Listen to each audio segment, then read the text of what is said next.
today I'm super excited to have the most beautiful Jeanette Allom-Hill on our show. So Jeanette and I know each other on the Sunshine Coast in the business community, and Jeanette Allom-Hill is a senior leader recognised for her results-driven approach and extensive experience in leading complex transformation initiatives across industries. She is the winner of the 2020 Telstra Business Women's Award for both public sector and academia. She has led major reforms across government and corporate sectors.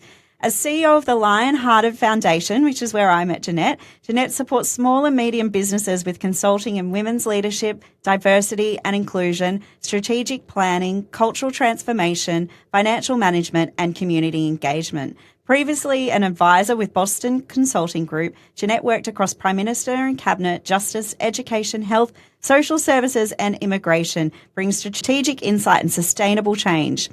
She's an accredited executive coach. She empowers leaders to understand their strengths, build trust, and deliver outstanding results.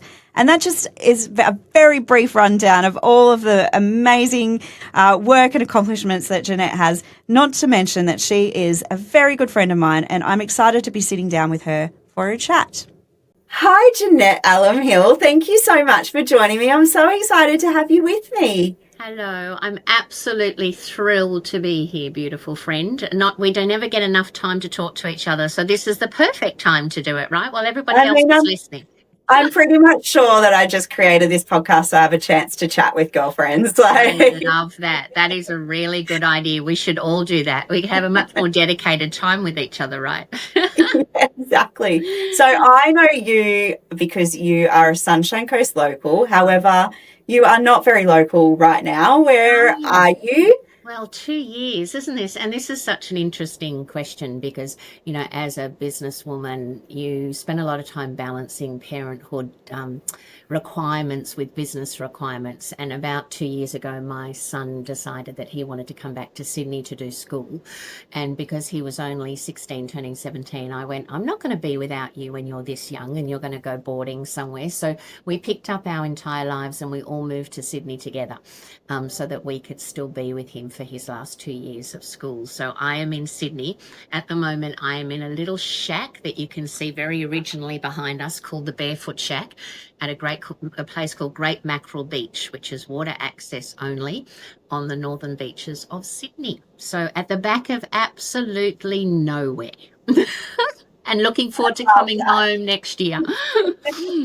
It's so beautiful, the pictures that you post online of your barefoot shack. I don't know if you know that I lived on the northern beaches for 10 years. I remember us having that conversation, but I couldn't remember where. Yeah, my ex-husband was in DY, so we lived in DY for a long time. And every day going to my job in Brookvale. You'll know where Yes, yeah. Well, and I lived in Brookvale, I lived in French's Forest, and I had a Peninsula girl. I was an Insular Peninsula, but I worked in the city. I was also a big city girl. And I got to be friends with you in the Sunshine Coast, where the community is the best community on the planet. So that was a good outcome, right? We wouldn't have found each other on the northern beaches, I'm sure. I know, and I think, sorry, can you hear that, Anna? I hope that's not going to go through the whole thing. I think, one of the beautiful things about the northern beaches is that it is kind of similar to the Sunshine Coast in a lot of ways, that it's so beautiful and there's a lot of community there, but I have never lived in a business community like the Sunshine Coast. Like, it has been the most supportive place ever to start a business and grow a business and be in business. I often wonder what the magic of that is, Susan, because wouldn't it be beautiful if we could model that and create that? Because everyone says to me, like, how lucky are you to have a community like that, particularly women. Like, we have a lot of women who stand shoulder to shoulder with each other and support each other, and it's something that's really magical. And you think about you there, but you're an icon for all of us, and everyone's like, what can we do to help Susan? And and what can we do to be beside you and support you? And I think that that's very unique, right? Oh, it is super unique. I actually feel like I've had this. It's been so weird because I've been on the road a lot in the last year. I've been at a lot of events, been talking and pitching and doing all of these, Winning really awards. crazy, winning awards, doing all these crazy things. And every single one of those events that I've been at, there has been Team Sunshine Coast there, and not by, that I've organized or, made happen for them to be there. They're just there and, cheering you on and sending you messages and doing all those things. And I think like that is, being in business can be super lonely. And if Oh, you've got that, huge. support team behind you, it's so, so beneficial. 100%. And I wonder too, think about what we've created there to make sure that there are opportunities for people that are in business by themselves. So I think, for women who are entrepreneurs or solopreneurs, it's so important to find a community that will wrap themselves around you and that you can go join things like chambers or networking events that give you what you need as a solopreneur to feel like you've got a community. And that's really powerful in developing a business, I think.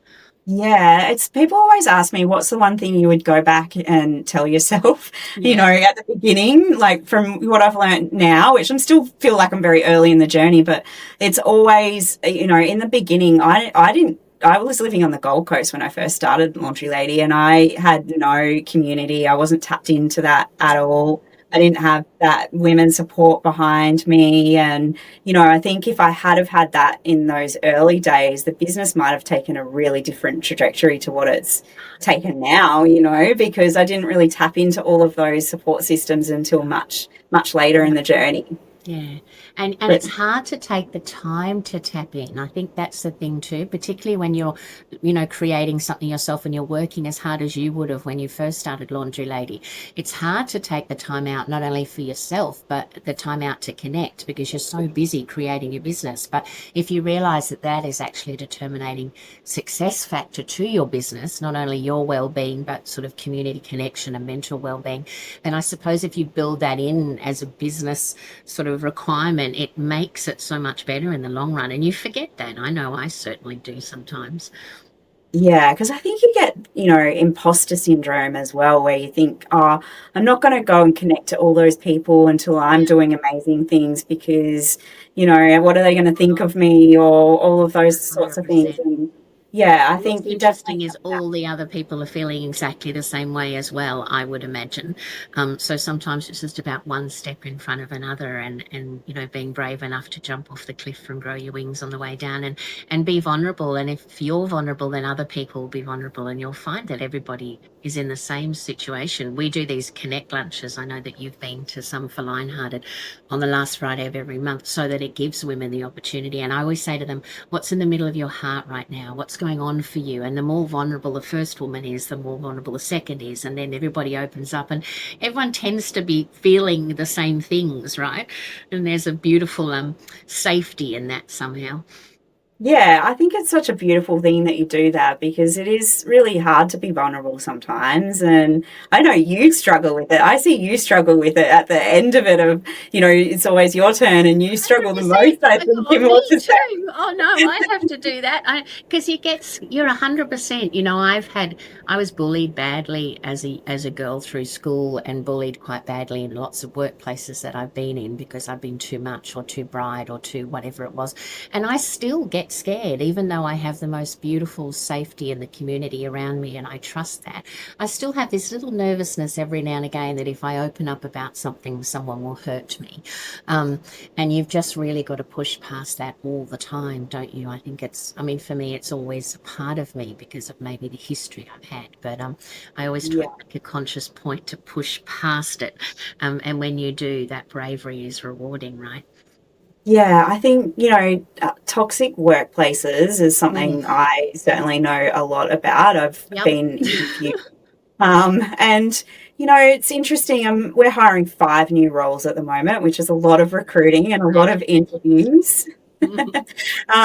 Which is fabulous. It's awesome to, bring new people into the team, but it's also a lot Yeah. of work. But one of the very common themes throughout all of the interviews has been, people who have experienced toxic bosses and that are coming to, Yeah. like the idea of our business because of the flexibility and things like Yeah. that it offers, I but love because that. they've come from this real PTSD. They're in this PTSD situation of dealing with that, and it's really hard to move past that, isn't it? Oh, it's absolutely terrible. And I mean, it is such a beautiful, unique thing for someone to walk into an organization like yours knowing that they will be safe. And they have a leader who creates a culture of safety. And I think now people are really looking for that. Like I noticed when we're interviewing people, that'll be a question someone will ask, whereas in the olden times, you'd sort of go in and just hope that it would all work itself out now, whereas people are really prioritizing that as a choice. I want to go to an environment where I'm led well, where I'm supported, where I'm developed, where I'm safe. A lot of work that we do in that space is to change the face of leadership into the future so that we're breeding a whole new generation of leaders like yourself who keep others safe, who make the culture a place that people want to come to work to every day. And that's, I Yeah. think, it's going to be the successful business of the future. And that's why when I watch you, Susan, and I watch all the awards that you win and I talk to your team and I see how much they love their job, yours is the business that we all want to support. Yours is the business that we want to grow because that's the business that we want people to be in because they're led well and they're kept safe. And I think that is an absolute necessity for the future. I hope that that is something that we can really maintain as a culture as we grow, because it is something that I feel really strongly about. And, I hope that I can teach my team to go through, to feel that way and to pass that on to the next people without having to actually experience really crappy behavior in the workplace. Because, there's nothing worse. There's nothing worse than coming home and feeling like, you're not good Nothing. enough because someone's made you feel that way, or, whatever it To is. feel that, like allowing something at someone else to impact your self-esteem, and work takes up so much of a percentage of our lives, that it's so important that you're not made to feel like that. And it takes a long time, to your point, to come back from that. But I think the reason that you and I are such good leaders is because we've experienced what it's like to not be led well. And there's that stance of creating for you, Laundry Lady, an environment that, won't tolerate that sort of behaviour. Yeah, amazing. And so Lionhearted is your passion, your heart It that is. you create here on the coast, or all over. You do it Yeah. everywhere, don't you? Now, And yes, we're going to Japan next Wednesday with a oh whole my, beautiful Lionhearted group to dive into the blue zone, Ikigai, how do you live a long and happy, healthy life? So very excited to do that. oh my goodness, I've got to come on one of your trips. They You all do. sound There is amazing. always a space for you. I will get there one day.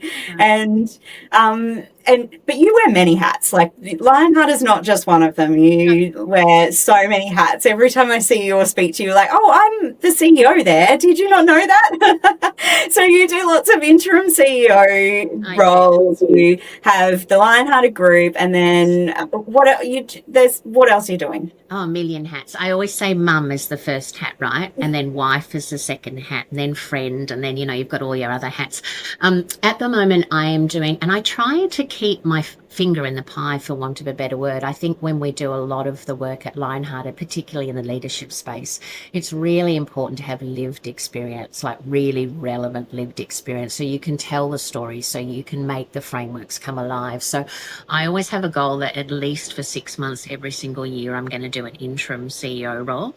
So I run a company called the Bridge Executive. So it provides interim CEO roles, it provides interim board roles, it provides interim chair roles for boards.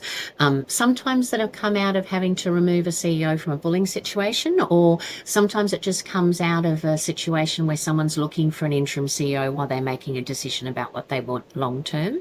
And I love doing that. And I also consult to Boston Consulting Group whenever they need me to do work as well. So from an outside perspective, I get all that beautiful lived experience. But right now, and this shows how much I've loved this job, because I always go, I never do an interim CEO role longer than 6 months, and I'm almost 12 months for this beautiful organisation called Bayo and Co. So they, a part of their organisation is the incredible Bayo bag, which is the bag that every beautiful woman gets when she has a baby, that's full of glorious, beautiful things like nappies and creams, and most importantly, it's full of laundry lady now, which is very important, right?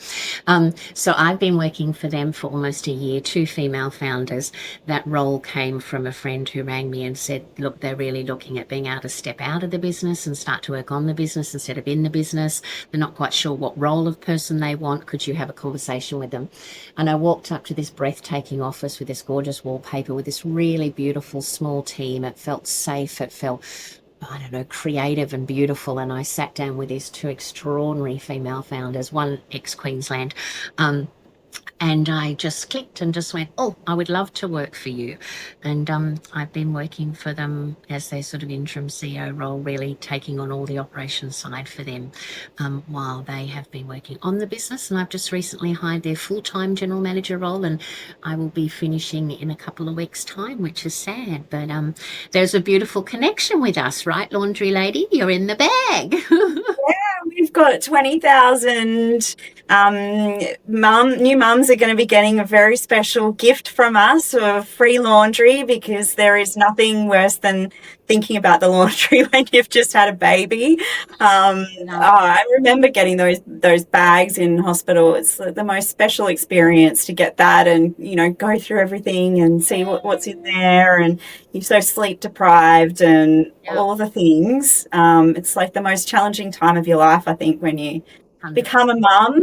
100%. So, and this beautiful bag has gone to, so many women, and the quality, and why I love what Bayo Bag do is the quality of everything is hand-picked. It is beautiful. It is, to your point, this gorgeous gift for a newborn mum who's struggling with so many different aspects of what choices do I make for my child, and we want to give them the best choices. So I think having laundry ladies in there for 20,000 new mums is going to be absolutely extraordinary. What a gift. Thank you. And I hope in turn for that beautiful gift for those mums that it grows your business even more than it is growing now, because you deserve that. I hope that gives value to our laundry ladies and lads, and because that's what we're always trying to do, is bring the value to them in terms of bringing the more services to more people and saving people 100%. time. So Well, the number of people that will get that name out there now, which will in turn bring value to your laundry ladies and laundry lads, I think that knock-on effect will be incredible. So I love to have been a very small part of that. And I love that there's no degrees of separation between what I'm doing in Sydney and now what you're doing. And I love that. And so you're almost at the other end of that now, in terms of your sons are about to move you're about to become a empty nester. Yeah, well, my eldest will come back with us to University of Sunshine Coast, which will be amazing. But my youngest will probably stay here in Sydney. So yeah, there's that terrible stage, isn't there, where sometimes you think, God, it'd be nice to have some space to myself and some time, and then with the reality of them actually not being around, you really, really miss them. It's just another phase, right, that no one ever tells you about or prepares you for, that breaks your heart again, right? It's so funny, because when you're a new mum and your baby's a little, it feels like that stage is going to last forever, and you just cannot fathom at all getting out of that and trying to manage your life or do anything again for yourself. And then all of a sudden it's just gone. I mean, my kids are not as old as yours yet, but my eldest is 16, my youngest is 11, and I already am feeling it with the 16-year-old. It's just, all of a sudden it's like, don't need mum every second. I know, you're like, wait, but I loved it when you needed me. But you know what I hang on to, Susan, as I look at William, and I think you are such a capable young man. You know how to survive in this world. You're kind-hearted, you're smart, and I think, I did a really good job, and in such a way that he's brave enough to spread his wings already and start the adventure that is life. And I try and think, well, that's what I was parenting for, right? Even though I want to go, oh my God, you're not supposed to leave till you're 30. You're like 18. Make it stop. But we do, every single year, we do a mother and son trip together, and he gets to choose where we go. So this year we did South Korea, which I loved. And he does the entire itinerary, and I pay. So I think I might get the short end of the straw, but I get to have all that time with him. And when he graduates, he's chosen Hong Kong. the wall of China and all these amazing things and done the whole itinerary. So we will be doing that together. So I'm just trying to Ah, treasure the little moments, right? yeah, that's beautiful. And so you had a lot of career while you were a mum, right? Like, I how did did. you balance it through all of those years? Because that's what everyone always wants to know, right? How do you do No, it all? you just don't. Well, what's the famous saying? You do it all, but not all at once. And I think for Yeah, me, I always just take, and I still do in my life, just sort of take everything in bite-sized moments, bite-sized steps. You know, if I've got a big task to do, what's the first thing I need to do? The second thing, the third thing I need to do. And I think in parenting, I really did that. I was like, how do I survive today? What has to happen today for today to be okay?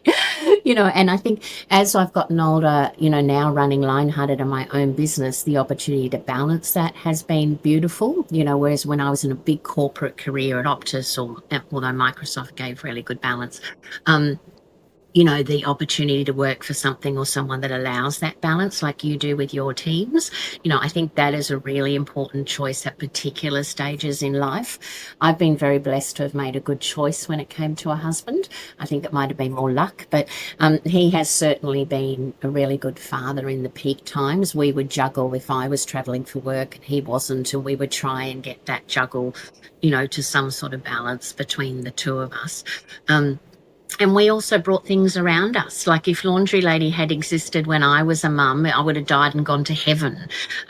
We had live-in nannies from overseas to try and support. So, I think it was just taking one day at a time, realizing that I was doing the best that I could possibly do, having good support around me and amazing things like Laundry Lady to take away from the time of things that it takes to come home and feel like you've got to do chores versus actually spending quality time with your children.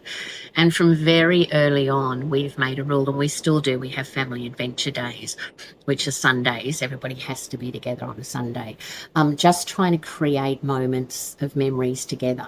Like, I would do a big treasure hunt thing through all these places that we would go to and send quiz questions and hints. And so just trying to make really dedicated time together.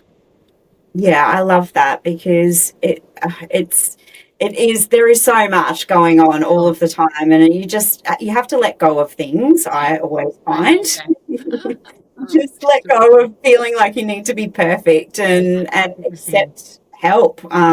So you'll find this funny, but because I run a laundry business and I have literally just started getting my laundry done finally after how many years.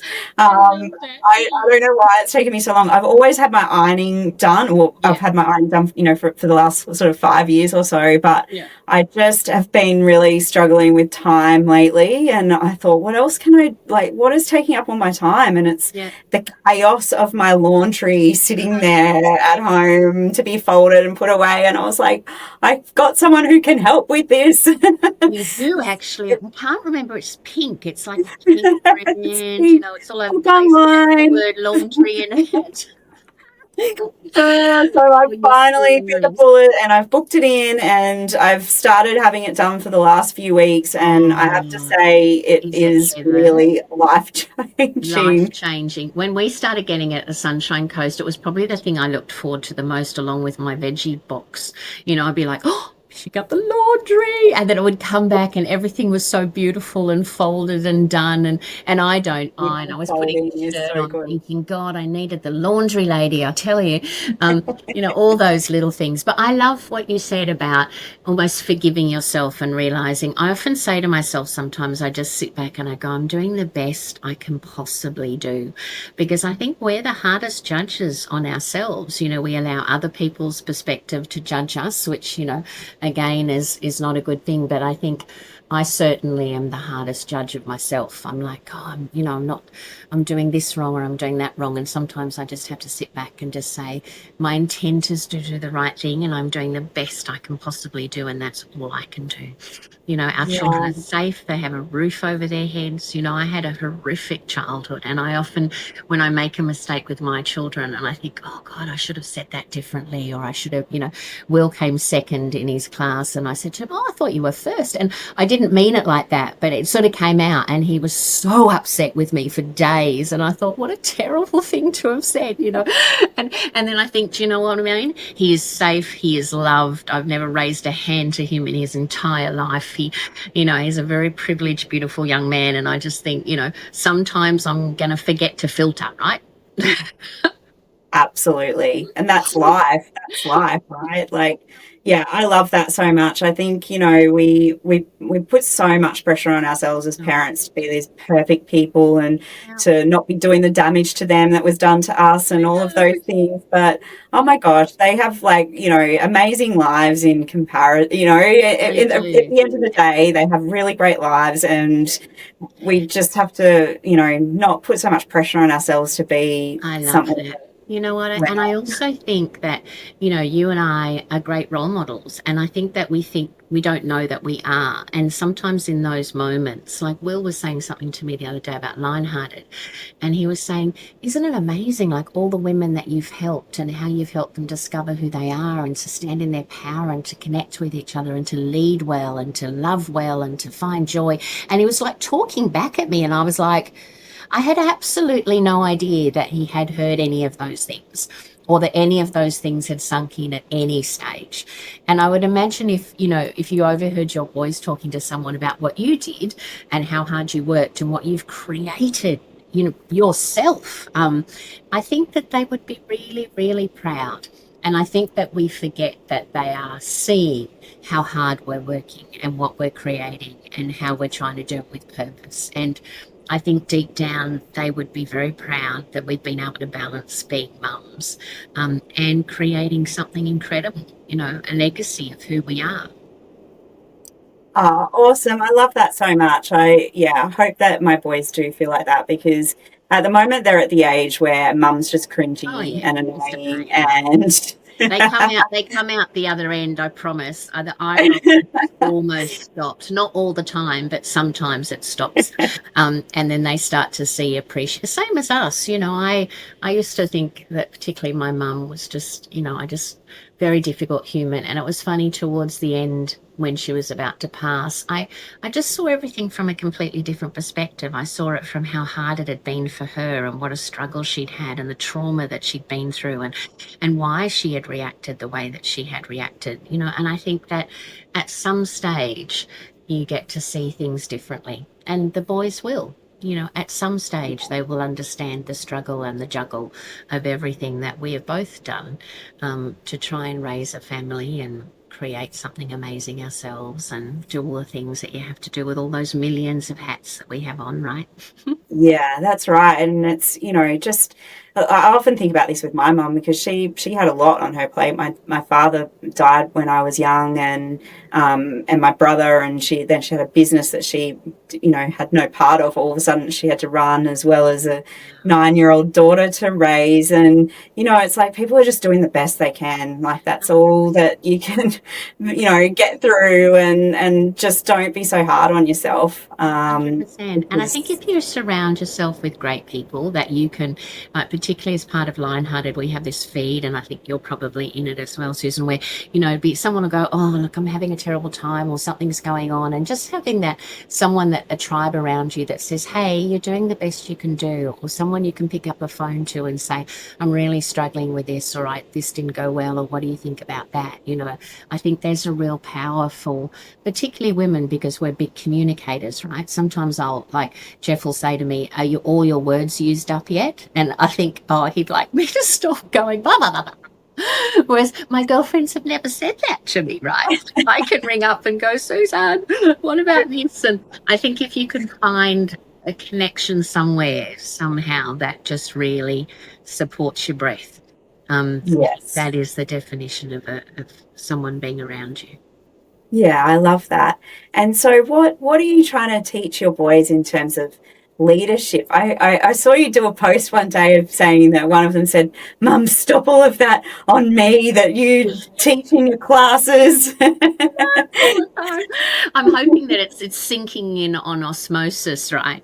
And because they have to hear it all the time, when I've developed the Lionhearted Leadership Framework, they're having to hear it all the time as I'm developing it or doing my slides or talking to someone about it. So I hope that they get a lot of it by osmosis. But I think the principle is always, in order to have a successful results-driven business, you have to start with building trust.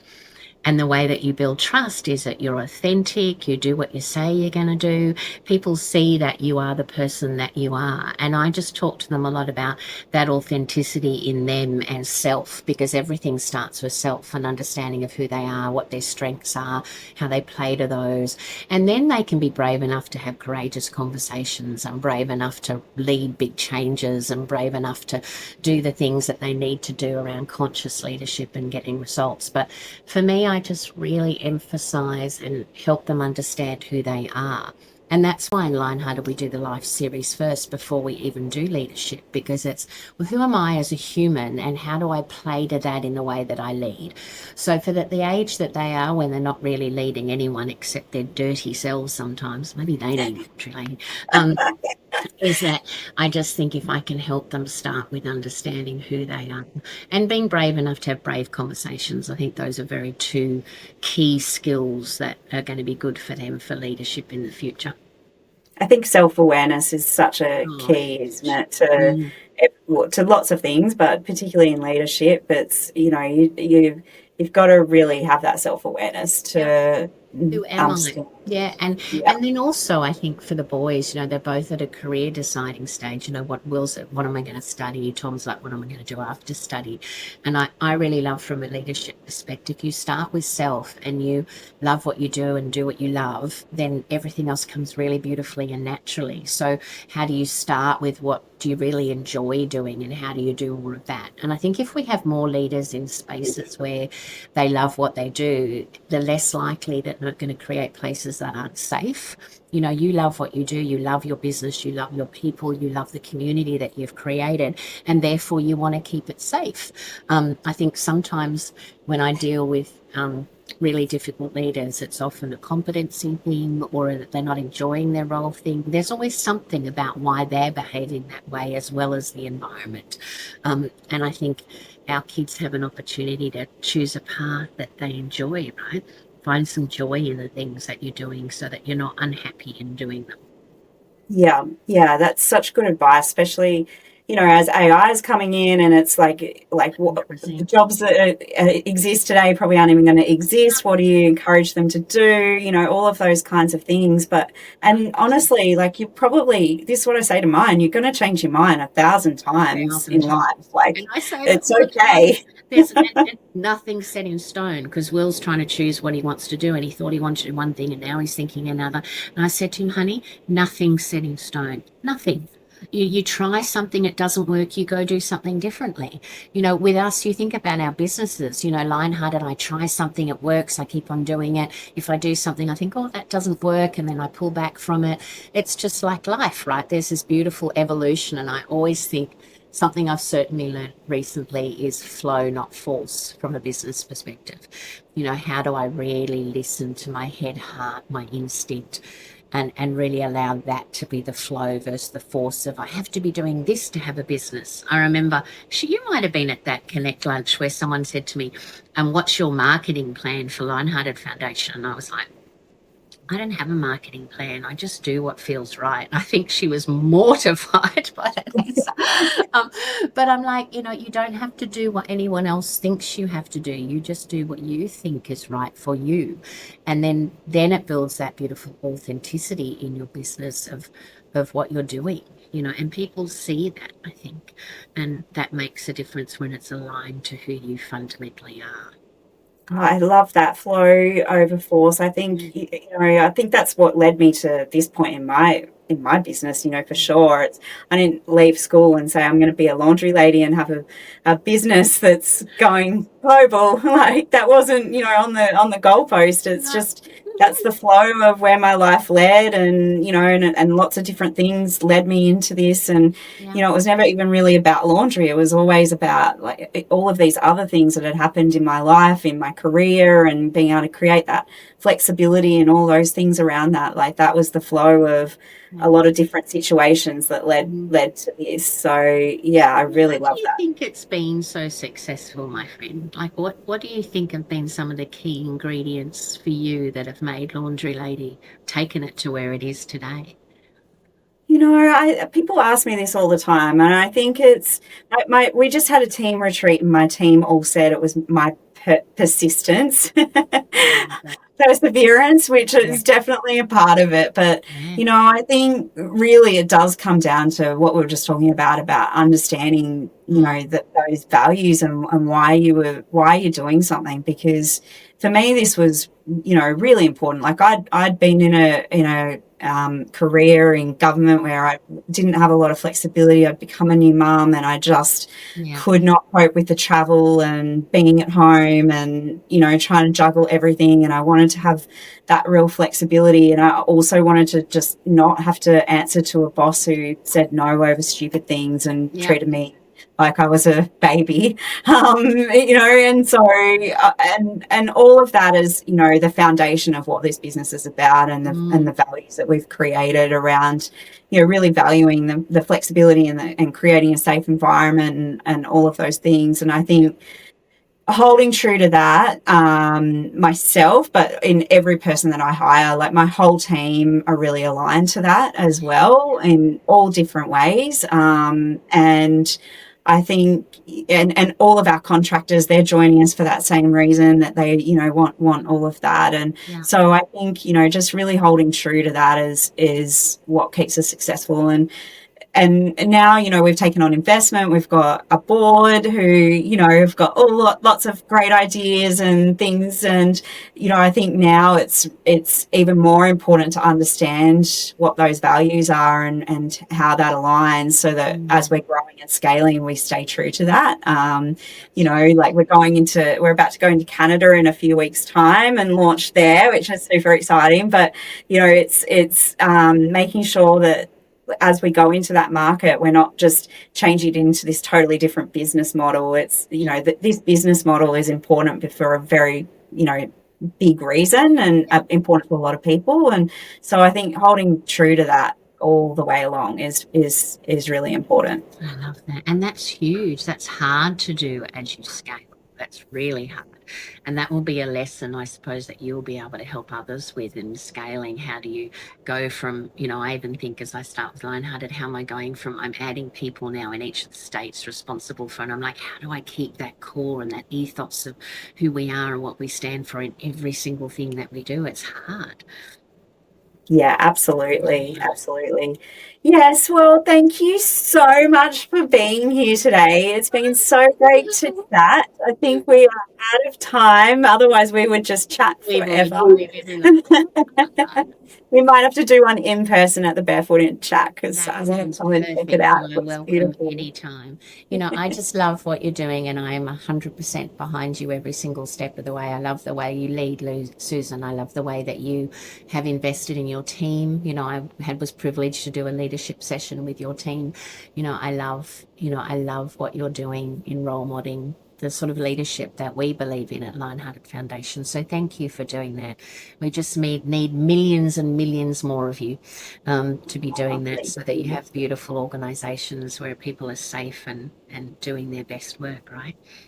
Thank you. Thank you so much. And I'll see you back at home on the sunny coast Yeah, can't soon. wait. Can't wait. Thank you for your time. All right. Bye. Bye.